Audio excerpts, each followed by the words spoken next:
Hello everyone. So today we're going to learn about HTML forms. So when talking about forms, we deal with forms quite a lot of times when we are browsing the internet. Uh, just for an example, say if I want to open an account on Facebook, the first thing that I do is I fill up a form, a sign up form. Okay, so you have various text boxes there, you have some radio buttons, you have some check boxes, you have your email fields and everything. You're allowed to create an ID for yourself, you're allowed to create a password for yourself. So these are the different types of fields that are available with HTML forms as well. Also, when you're trying to log into any such website, where you enter your username and your password and then you click on the login button, even that is a form. Okay, so what we are going to do today is we are going to learn how to create these basic forms. Okay, so form element in HTML of course defines a form that is used to collect input from the user. So we can basically create a text box, a password field, radio buttons, check boxes, drop down lists, etc. This form element contains three very important attributes. Those are name, method, and action. The action attribute specifies a URL of the backend script that will process the form. The method attribute specifies the HTTP method to use when the form is submitted.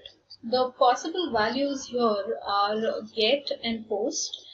Get is when the form data is appended to the URL when you're trying to submit the form. Post when the form data is not appended to the URL when you're trying to submit the form. The last thing is the name attribute. So name attribute of course defines a unique name of the form. Now this was the basics of the form attributes. Let's see how to create our elements on the web page. For that, what you need is the input element. Now this input element allows us to create various types of um, text boxes or various types of buttons on your web page. But for that, you need one very important attribute of this tag, and that is the type attribute. So this type attribute decides majorly which input element will be developed on your web page. The possible values that are associated with the type attribute are first one, that's the most basic, and the default one, that is the text attribute. The second one is the password field. The third one is the email field. The fourth one is URL. The next one could be radio for creating radio buttons. Checkbox for creating check boxes. Button for creating a normal simple button on the web page. Submit to create a submit button. Reset to create a reset button. Now these are a few basic input elements that I have enlisted here. Let's quickly see how to implement them in our HTML form. So let us start by writing our basic line, that is doc type HTML. The next thing that I will do is I will create the structure of my HTML document. So for that I need my HTML tags, my head and the body tags. That's your basic layout for the HTML web page. Under the head section, let's create our title so that our page's title is not blank or it does not give my location, my file location there. So let's give HTML form basics as the title to our page. The next thing that we have is a body tag. Now this is going to be the location where we are obviously going to create our form. Now while discussing about the form tag, I have explained three attributes. Those attributes we're not using right now because that I'm going to show you a little later in the later videos. What we're going to do today is just create a simple form for our understanding.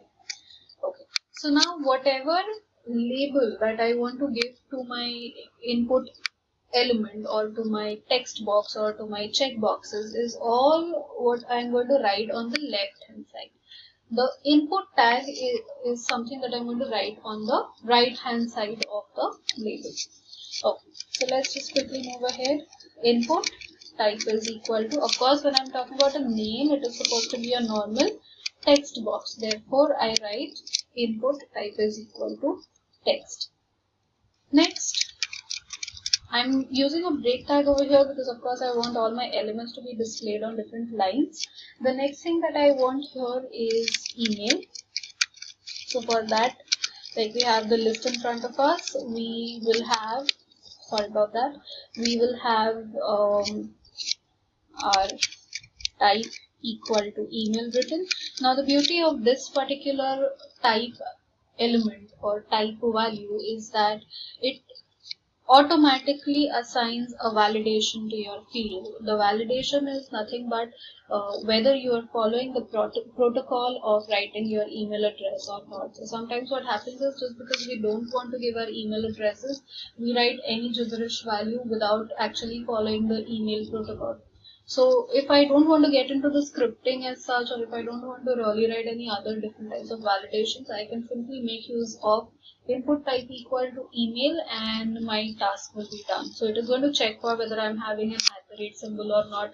It is going to check for whether I am having only 2 dots after my @ symbol, or if I'm not having multiple @ symbols in my email address. These are the basic validations that it is going to check for.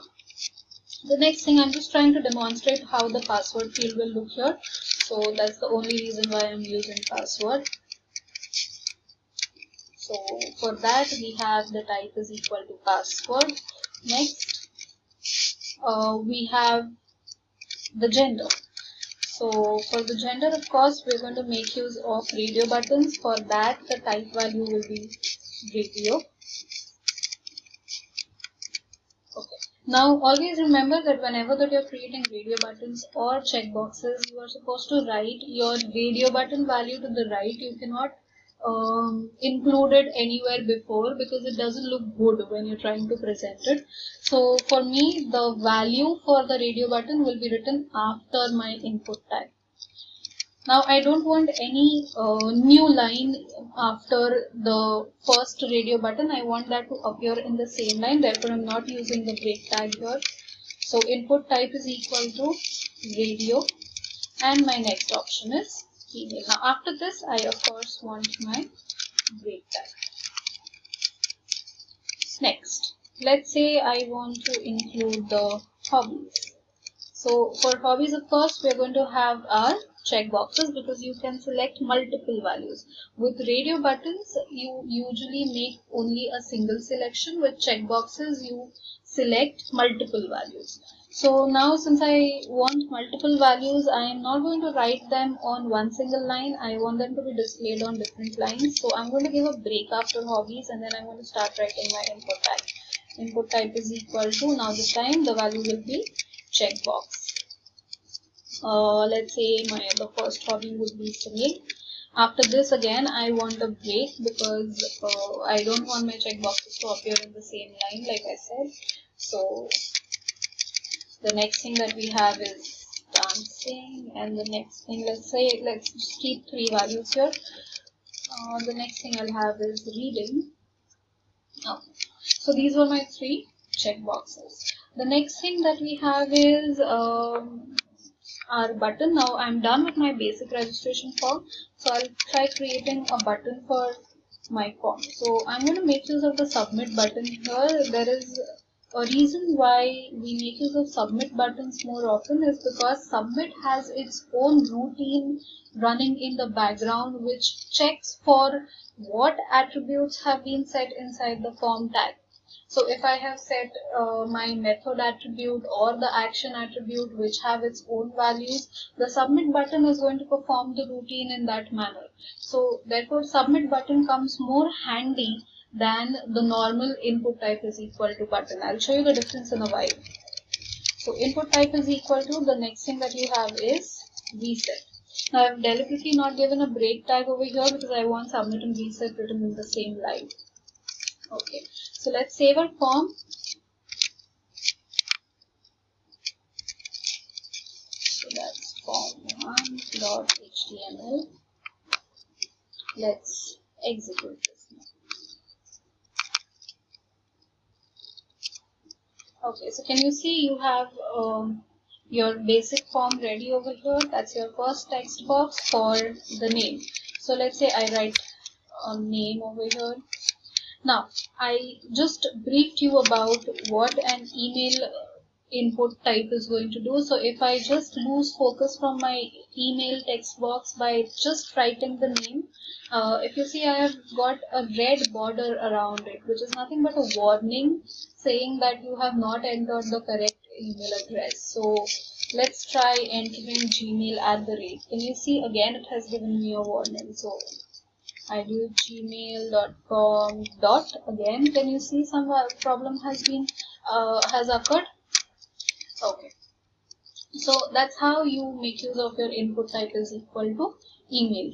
The next thing was password. So now for password, usually we want our password characters to be masked. So that's exactly what your input type is equal to password is going to do for you.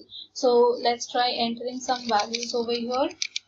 Okay, can you see all my characters have been masked?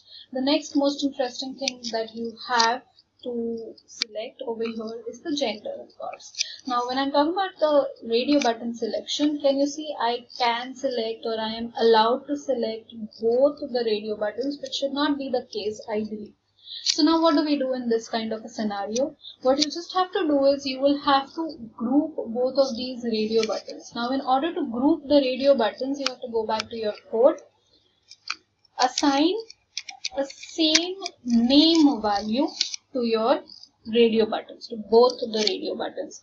Now when I assign the same name value, they become a group for me, and out of the group I can select only one. So that's how your single selection property is set for your radio buttons.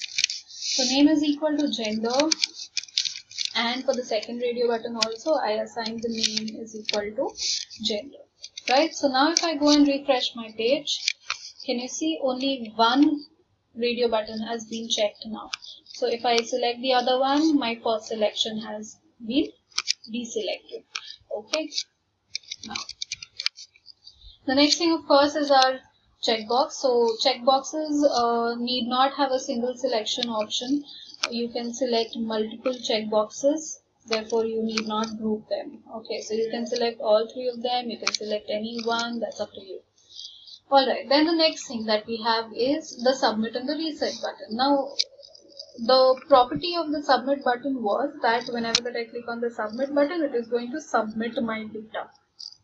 But what if I don't want the text submit query written on top of the button? I want some other text to be written on top of this button. Okay, so for that purpose, what I will have to do is I'll have to go back to my code and just simply type the value property over here. Now remember, the value property will behave different for different input elements. So the value property over here is just going to change the text of your button. Let's save this and then go and refresh your page here. Can you see your submit query has now been changed to submit only.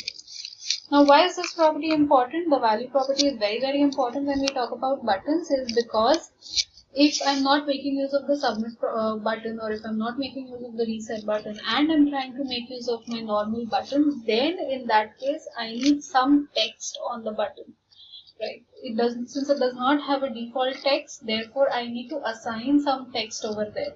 So value property over here helps us with that. Now what exactly do I mean by this? Let's just quickly implement that and see. So input type is equal to button. Now if I do not set any value over here for input type, can you see I've got a blank button here. If I want some text on this button, I will have to go back to my code and set the value property. So let's say click here, save, go back, refresh. Now you've got your text on the blank button. Nothing happens. But what will happen when I click on submit? Okay. Did you understand? Submit has its own routine, therefore it gave you the option. Similarly, if I click on reset, if I have written something over here, and if I click on reset, my task is done.